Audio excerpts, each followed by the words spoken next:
Today, I want to talk about purpose. But I'm not here to give you the standard commencement about finding your purpose. We're millennials. We try to do that instinctively. Instead, I'm here to tell you that finding your purpose isn't enough. The challenge for our generation is to create a world where everyone has a sense of purpose.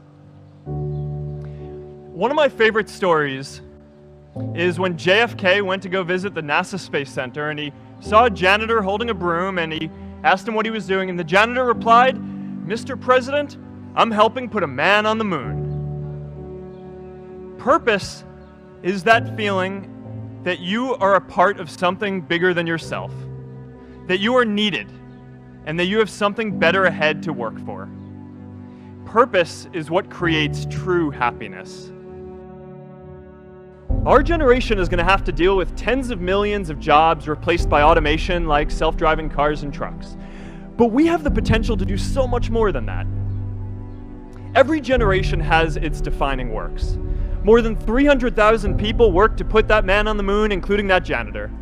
Millions of volunteers immunized children around the world against polio, and millions of more people built the Hoover Dam and other great projects. And now it's our generation's turn to do great things. Now I know, maybe you're thinking, I don't know how to build a dam. I don't know how to get 1 million people involved in anything. Well, let me tell you a secret. No one does when they begin. Ideas don't come out fully formed. They only become clear as you work on them. You just have to get started. If I had to know everything about connecting people before I got started, I never would have built Facebook. Movies and pop culture just get this all wrong. The idea of a single eureka moment is a dangerous lie. It makes us feel inadequate because we feel like we haven't had ours yet.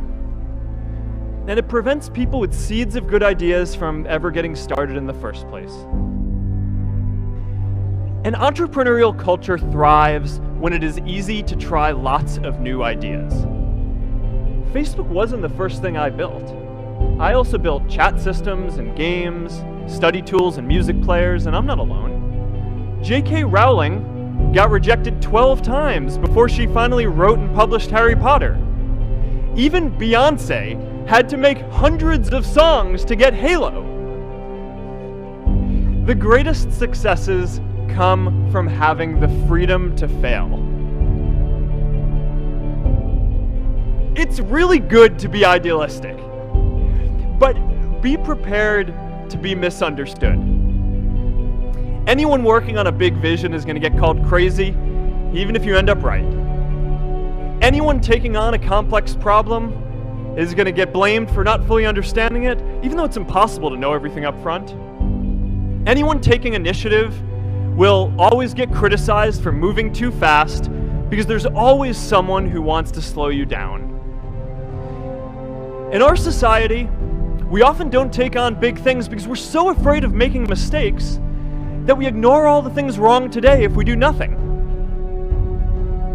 The reality is, anything we do today is going to have some issues in the future.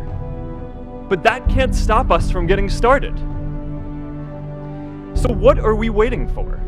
It is time for our generation-defining great works. Let's do big things, not just to create progress, but to create purpose. May the source of strength, who's blessed the ones before us, help us find the courage to make our lives a blessing. I hope you find the courage to make your life a blessing.